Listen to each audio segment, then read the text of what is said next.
Chuck Berry. I can still sing that song. Yeehaw. In the morning out to school, teacher teaching the golden rule. And I know that's why you all went to Metro High School, because you wanted to know about the golden rule. Good morning to all you graduates, attendees, alumni of the late great Metro High School. We've got up here Albert Phillips, Ann Sullivan, and Bob Rudner. The latter two who are neighbors. Are you also a neighbor up in this hood? No. Okay. We also know some other Metro graduates over the years. Laura Sampson, the Sampson family, and I knew Paula Barron. Mineski. Oh yeah, Robin Mineski. And Paula Barron was a teacher there, right? Yes, Paula Capresi. Oh right. Her husband's been on your show a number of times. Louis. We got to get close up to the microphone so that you can be heard. Let me first explain what Metro was. Thank you. Metro was an experiment in urban education. It started in 1970 with 2 kids from every high school in Chicago, 1 boy and 1 girl. And it was called a school without walls because we used the city as our classroom. For instance, we had a fiction writing class was taught by the fiction staff of Playboy. Our theater class did improv with Second City. We did animal and human behavior at the Lincoln Park Zoo. So we were basically got a pocket full of tokens every week and went to we had one class where we spent all day Tuesday at the dunes and did a series of environmental and ecological studies.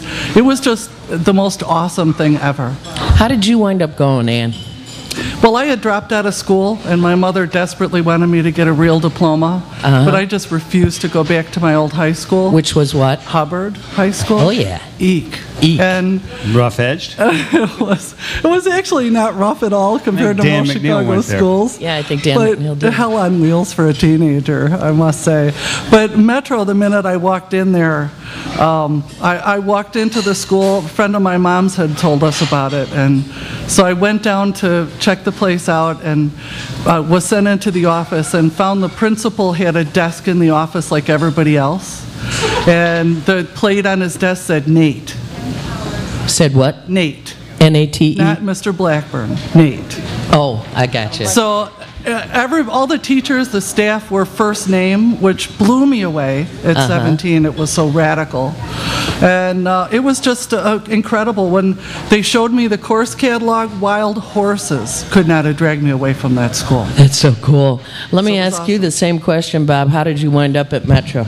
Well, I had about 60 days worth of suspensions for anti-war activities at Bogan High School. At Bogan? Yeah. And, my neighborhood. And the joke was, because I was turning 18 the next year, that I would have gotten drafted, so you'd have been a hell of a soldier. At any rate, fortunately, I had that last year in high school, and it saved my life. I was studying politics, and so I actually interned, back when intern meant something, in Congressman Abner Mikva's office, when it was right around the corner from Judge Hoffman's court. And so I'd go to the conspiracy trials and I thought that was the only required course for you Metro kids, was to go to the conspiracy trial. Well, life is a conspiracy. So we get, we'd have Riot 101, get tear gassed and stuff like that would happen. But it was one of the best educations you can get, and using Second City and Playwright Center. And going all around town, Mike Royko came and spoke to our writing group. Oh, very cool. So now you two were there in the early days. How about this fella? Mr. Albert Phillips. When did you join the... I like his shirt, too. I got to tell you that. Basquiat, yeah. Yeah. All right. Always been a fan. I came into Metro by my sister. She graduated grade school before me. I took the yearly assessment exam, that all public school students have to take to assess their academic ability. And I was slated to make a double, but I was kept back until the following year, 84. But my sister went on to Metro, and it was probably a good idea that I was held another year because I didn't know what high school I wanted to go to, and I probably would have ended up at a neighborhood school. And what neighborhood were you in at that time? I was on the west side of Chicago, so I could have been at Manly or some other neighborhood school that probably would not have given me the tools to grow as a person, as a creative person. So, no So offense. what year did you start in Metro? I started in the fall of '84. Oh, wow. And You were- honestly, truthfully, I didn't finish. I dropped out of high school. However, and this is ironic, I got a GED and I went on to Columbia College. And Columbia acquired a lot of property downtown. And one of the spaces that Columbia acquired was 33 East Congress, which was the campus that I came to Metro as a student. My very last class at Columbia College was in the building, 33 East Congress. So it's weird. It's like the universe told me, all right, you gotta right finish place. this. So That's cool. and I met Ann and Bob?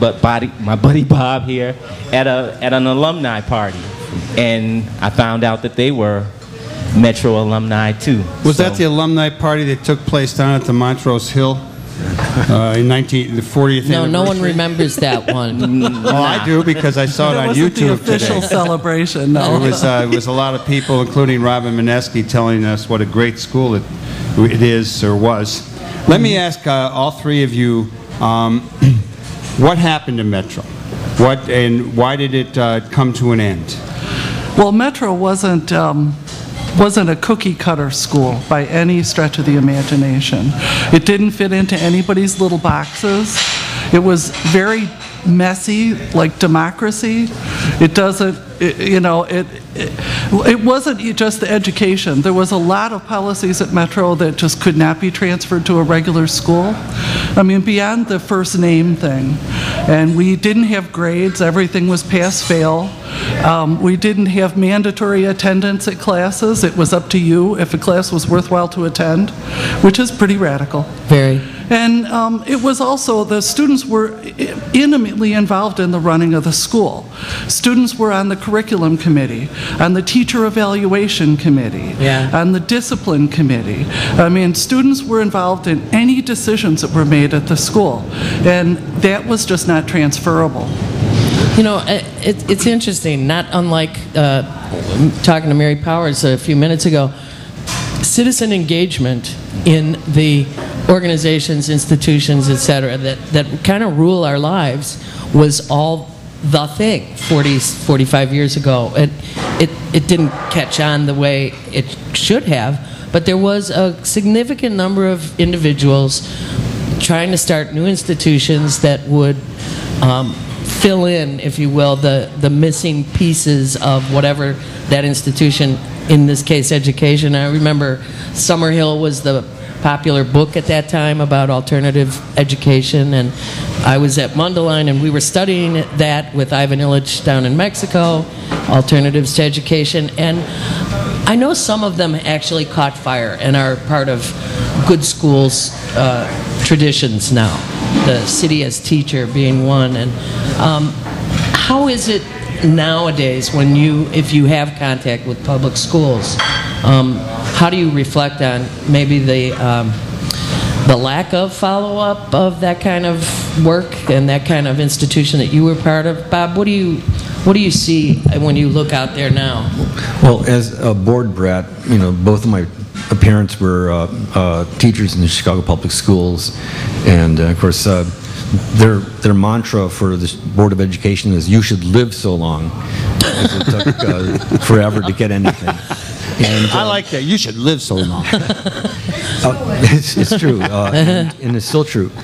That's sad. But it's interesting. I was listening to the superintendent of the school, Grizzard, reflecting on the fact that students these days are studying for tests, and he he suddenly stumbled upon one of the protest mantras nowadays was that, you know, you can't study for tests and know how to learn. And Metro's saying was learning how to learn was one of the most important things. Yeah. And so this is starting, certain things are going to have to start to sink in. And community education is really what it's about.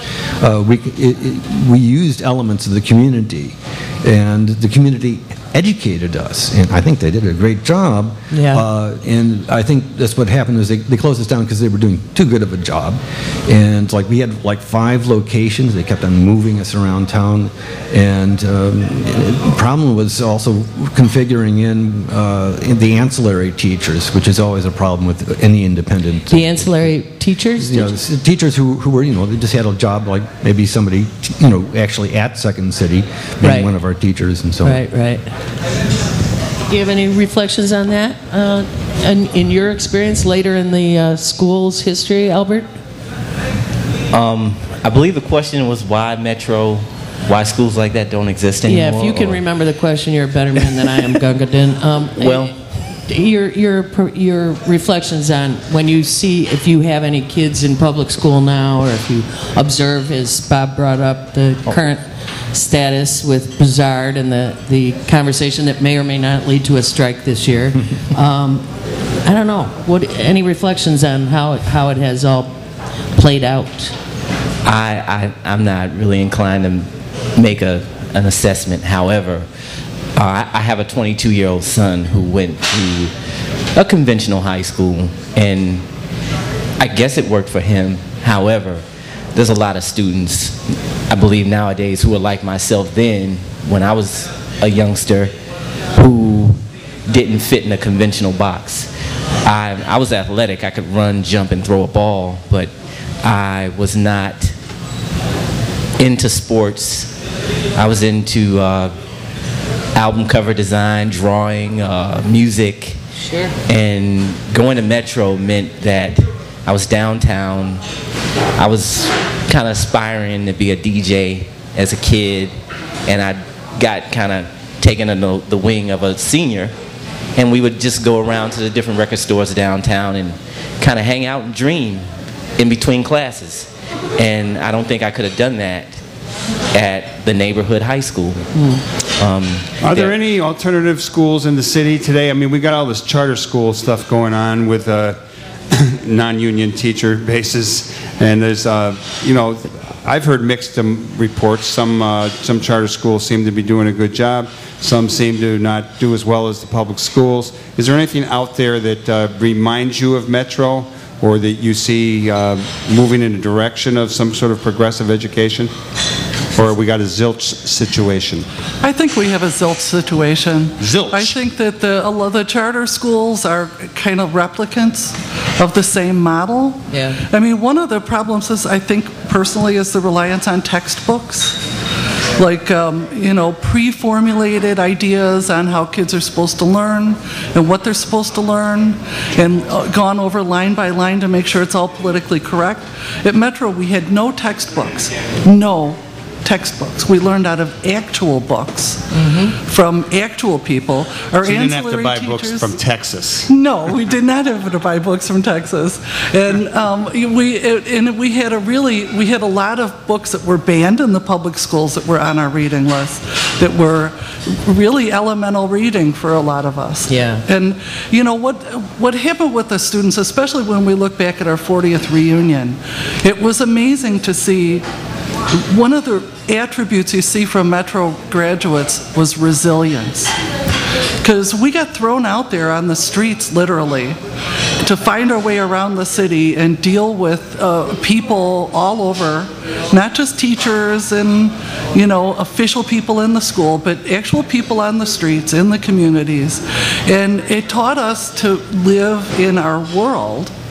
And it did, and none of the kids who came in, we learned who we wanted to be at Metro, which is something you're not allowed to do when you're channeled into a career track.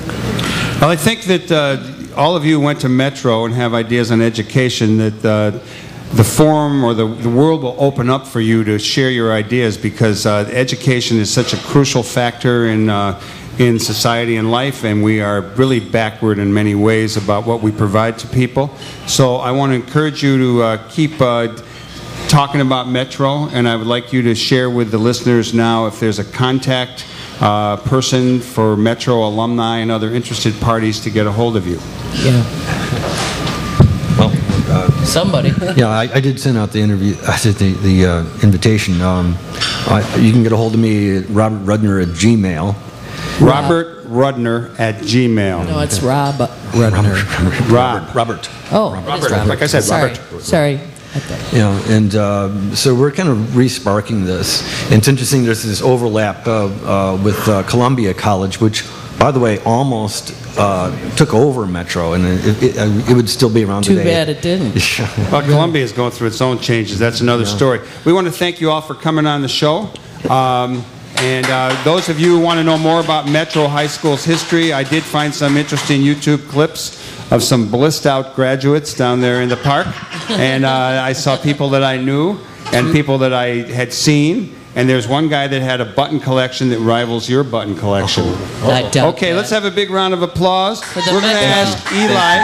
Thank you very much. We're going to ask Eli to play us a little something from Sydney Has No Horses. We're going to make one announcement first. 1 second.